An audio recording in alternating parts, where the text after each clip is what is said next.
Section 1.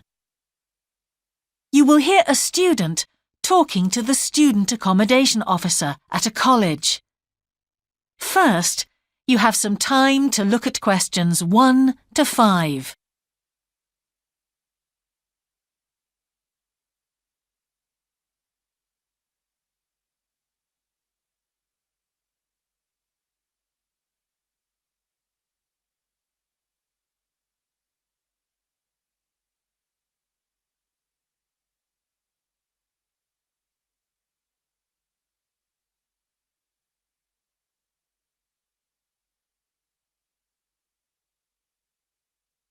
You will see that there is an example that has been done for you. On this occasion only, the conversation relating to this will be played first. Good morning. Can I help you? Yes, I've just been accepted on a course at the university and I'd like to try and arrange accommodation in a hall of residence. Yes, certainly. Please sit down. What I'll do is fill in a form with you to find out a little more about your preferences and so forth. Thank you. The student wishes to arrange accommodation in a hall of residence, so hall has been written in the space. Now we shall begin. You should answer the questions as you listen, because you will not hear the recording a second time. Listen carefully and answer questions 1 to 5. Good morning. Can I help you? Yes, I've just been accepted on a course at the university and I'd like to try and arrange accommodation in a hall of residence. Yes, certainly. Please sit down. What I'll do is fill in a form with you to find out a little more about your preferences and so forth. Thank you. So, first of all, can I take your name? It's Anu Bhatt. Could you spell your name, please? Yes, ANUBHATT. Thanks. And could I ask your date of birth? The 31st of March, 1972. Thank you. And where are you from? India. Oh, right. And what will you be studying? I'm doing a course in nursing. Right, thank you. And how long would you want to stay in hall, do you think? Well, it'll take 3 years, but I'd only like to stay in hall for 2. I'd like to think about living outside for the 3rd year. Fine. And what did you have in mind for catering?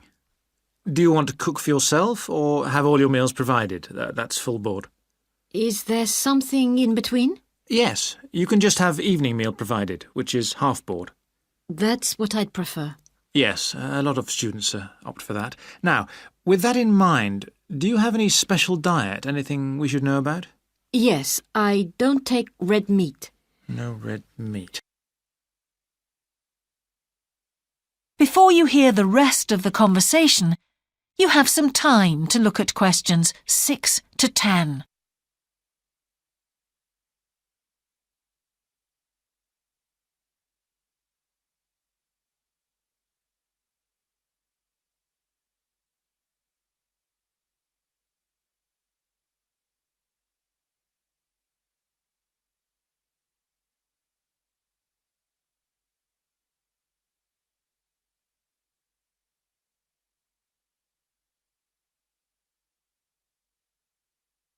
Now listen and answer questions 6 to 10. Now, thinking about the room itself, we have a number of options. You can have a single study bedroom or you can have a shared one. These are both what we call simple rooms.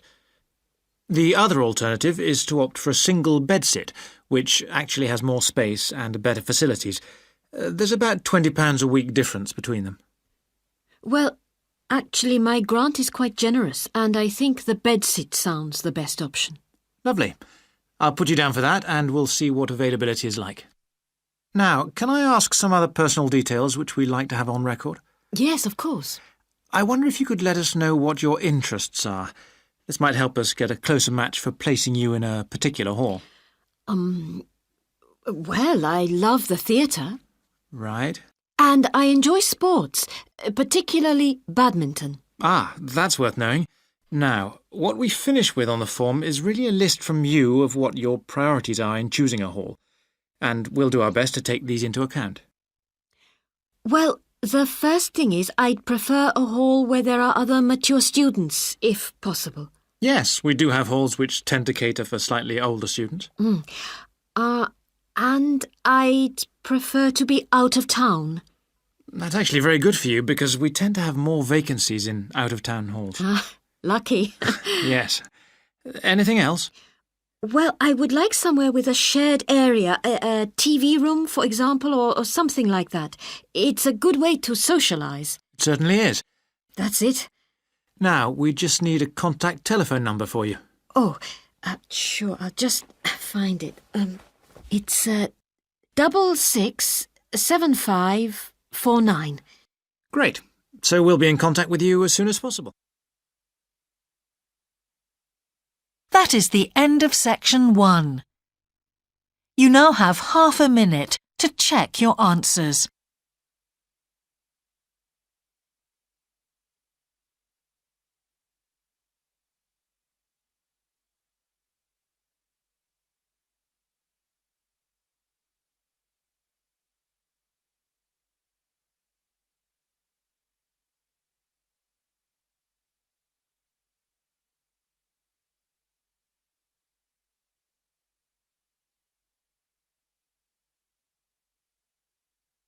Now turn to section 2. Section 2. You will hear a man giving a talk to new members of a wildlife club in the south of England. First, you have some time to look at questions 11 to 13.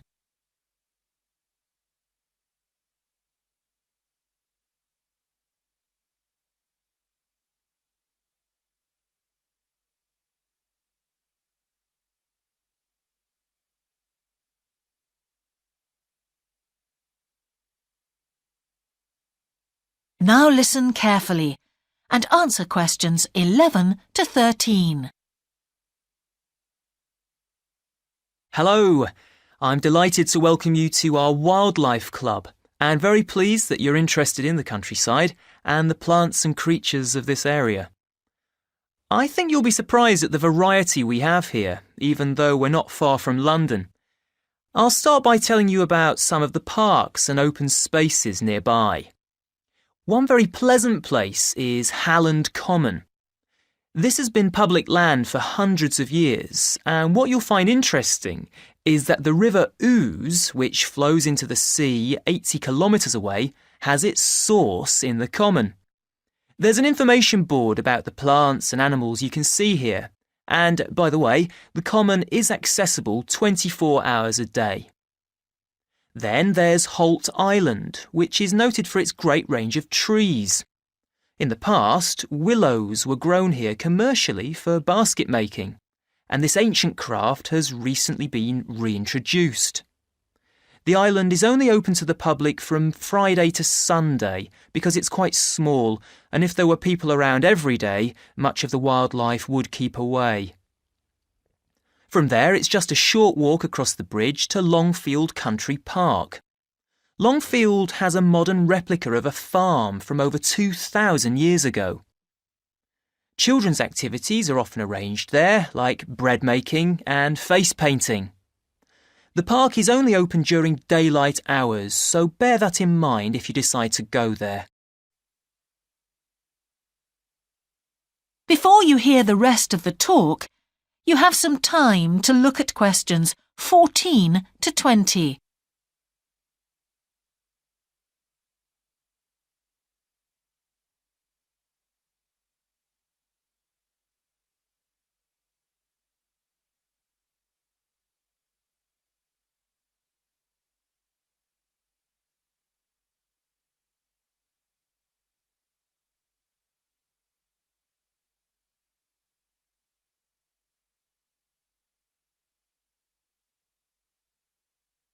Now listen and answer questions 14 to 20. Longfield Park has a programme of activities throughout the year, And to give you a sample, this is what's happening in the next few days. On Monday, you can learn about herbs and how they've been used over the centuries. You'll start with a tour of our herb garden, practice the technique of using them as colour dyes for cloth, and listen to an illustrated talk about their use in cooking and medicine. Then on Wednesday, you can join local experts to discover the variety of insects and birds that appear in the evening. We keep to a small number of people in the group, so if you want to go, you'll need to phone the park ranger a few days ahead. There's a small charge which you should pay when you turn up. I'm sure you're all keen to help with the practical task of looking after the park, so on Saturday you can join a working party. You'll have a choice of all sorts of activities, from planting hedges to picking up litter, so you'll be able to change from one to another when you feel like it. The rangers will be hard at work all day, but do come and join in, even for just a short while. One thing, though, is to make sure you're wearing something that you don't mind getting dirty or torn. And finally, I'd like to tell you about our new wildlife area, Hinchingbrook Park, which will be opened to the public next month. This slide doesn't really indicate how big it is, but anyway, you can see the 2 gates into the park and the main paths. As you can see, there's a lake in the northwest of the park with a bird hide to the west of it at the end of a path, so it'll be a nice, quiet place for watching the birds on the lake. Fairly close to where refreshments are available, there's a dog walking area in the southern part of the park, leading off from the path. And if you just want to sit and relax, you can go to the flower garden. That's the circular area on the map, surrounded by paths. And finally, there's a wooded area in the western section of the park, between 2 paths. OK, that's enough from me, so let's get on and have a look. That is the end of section 2. You now have half a minute to check your answers.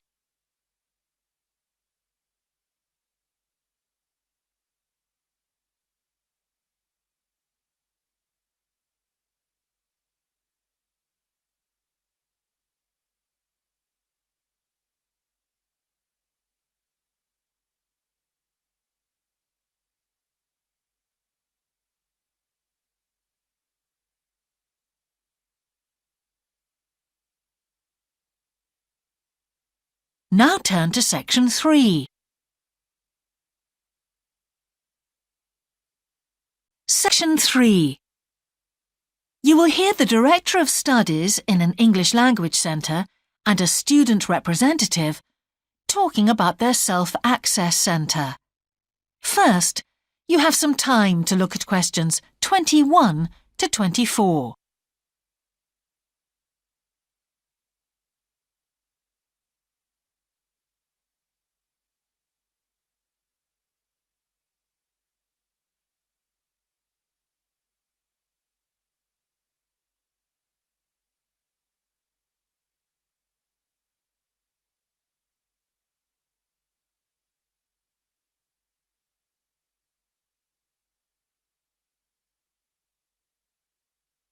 Now listen carefully and answer questions 21 to 24.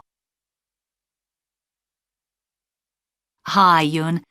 As you know, I've asked you here today to discuss the future of our Self-Access Centre. We have to decide what we want to do about this very important resource for our English language students. So, can you tell me what the students think about this? Well, from the students' point of view, we would like to keep it. The majority of students say that they enjoy using it because it provides a variation on the classroom routine, and they see it as a pretty major component of their course. But we would like to see some improvements to the equipment, particularly the computers. There aren't enough for one each at the moment, and we always have to share. Well, yes, the teachers agree that it is a very valuable resource. But one thing we have noticed is that a lot of the students are using it to check their personal emails. We don't want to stop you students using it, but we think the computers should be used as a learning resource, not for emails. Some of us also think that we could benefit a lot more by relocating the Self-Access Centre to the main university library building. How do you think the students would feel about that, Yun? Well, the library is big enough to incorporate the Self-Access Centre, but it wouldn't be like a class activity anymore. Our main worry would be not being able to go to a teacher for advice. I'm sure there would be plenty of things to do, but we really need teachers to help us choose the best activities. Well, there would still be a teacher present and he or she would guide the activities of the students. We wouldn't just leave them to get on with it. Yes, but I think the students would be much happier keeping the existing setup. They really like going to the Self-Access Centre with their teacher and staying together as a group to do activities. If we could just improve the resources and facilities, I think it would be fine. Is the cost going to be a problem? It's not so much the expense that I'm worried about, and we've certainly got room to do it, but it's the problem of timetabling a teacher to be in there outside class hours. If we're going to spend a lot of money on equipment and resources, we really need to make sure that everything is looked after properly. Anyway, let's make some notes to see just what needs doing to improve the centre. Before you hear the rest of the conversation, you have some time to look at questions 25 to 30.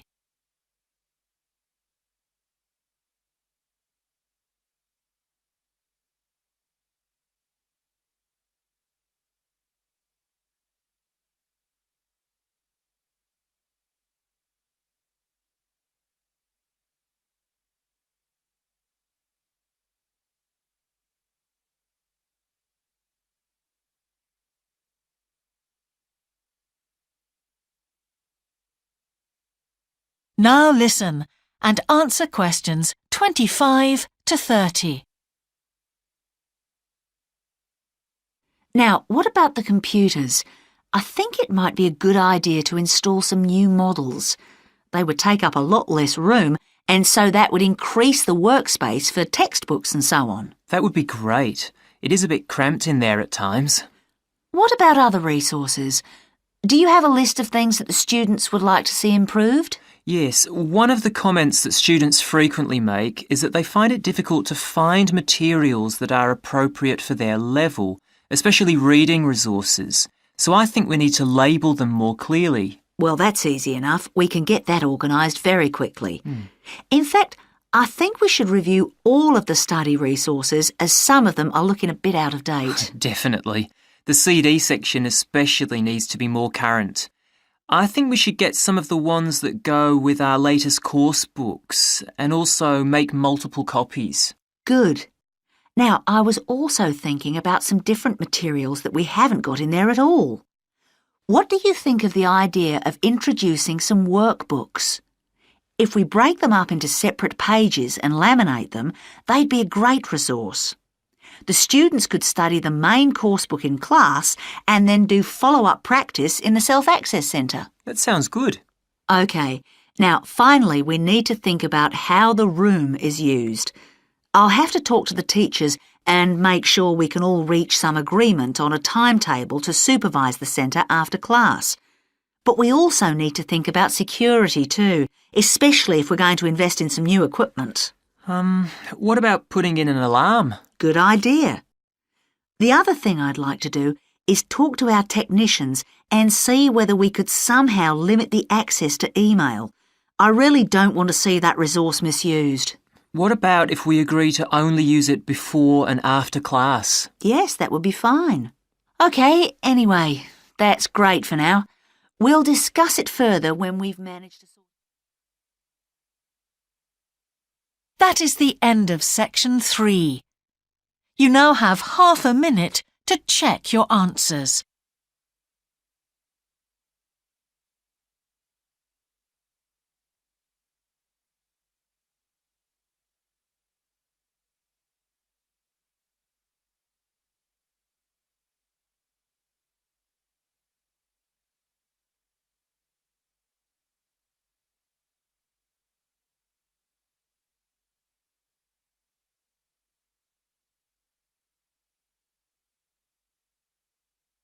Now turn to section 4. Section 4. You will hear the beginning of a lecture about business cultures. First, you have some time to look at questions 31 to 40.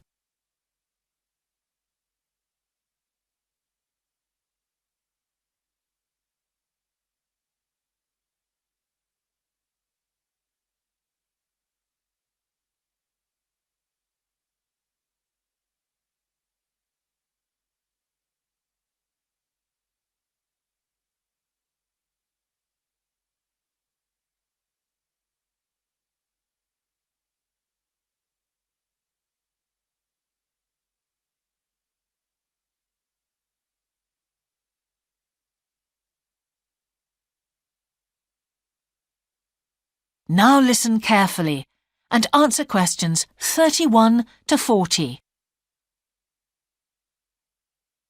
Good morning, everyone. Now, whether you're going to university to study business or some other subject, many of you will eventually end up working for a company of some kind. Now, when you first start working somewhere, you will realize that the organization you've joined has certain characteristics. And we often refer to these social characteristics as the culture of the organization. This includes its unwritten ideas, beliefs, values, and things like that. One well-known writer has classified company cultures by identifying 4 major types. The first type is called the power culture, and it's usually found in small organizations. It's the type of culture that needs a central source of power to be effective. And because control is in the hands of just 1 or 2 people, there aren't many rules or procedures. Another characteristic is that communication usually takes the form of conversations rather than, say, formal meetings or written memos. Now, one of the benefits of this culture is that the organization has the ability to act quickly. So it responds well to threat or danger on the one hand, and opportunity on the other. But on the negative side, this type of organization doesn't always act effectively because it depends too much on 1 or 2 people at the top. And when these people make poor decisions, there's no one else who can influence them. And the kind of person who does well in this type of business culture is one who is happy to take risks, and for whom job security is a low priority. The next type is known as role culture. That's R-O-L-E, not R-O-L-L, by the way. And this type is usually found in large companies, which have lots of different levels in them. These organizations usually have separate departments that specialize in things like finance or sales or maintenance or whatever. Each one is coordinated at the top by a small group of senior managers, and typically everyone's job is controlled by sets of rules and procedures. For example, there are specific job descriptions, rules for discipline, and so on. What are the benefits of this kind of culture? Well, firstly, because it's found in large organizations, its fixed costs, or overheads as they're known, are low in relation to its output or what it produces. In other words, it can achieve economies of scale. And secondly, it is particularly successful in business markets where technical expertise is important. On the other hand, this culture is often very slow to recognize the need for change, and even slower to react. What kind of person does this type of culture suit? Well, it suits employees who value security and who don't particularly want to have responsibility.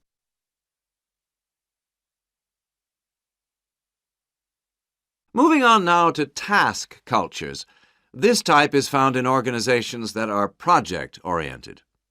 You usually find it where the market for the company's product is extremely competitive, or where the products themselves have a short lifespan.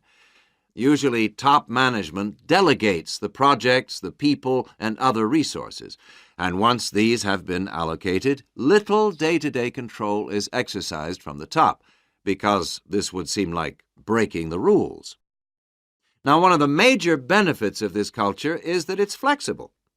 But it does have some major disadvantages, too. For instance, it can't produce economies of scale or great depth of expertise. People who like working in groups or teams prefer this type of culture. And finally, the fourth category is called the person culture. This type is quite unusual. That is the end of section 4. You now have half a minute to check your answers.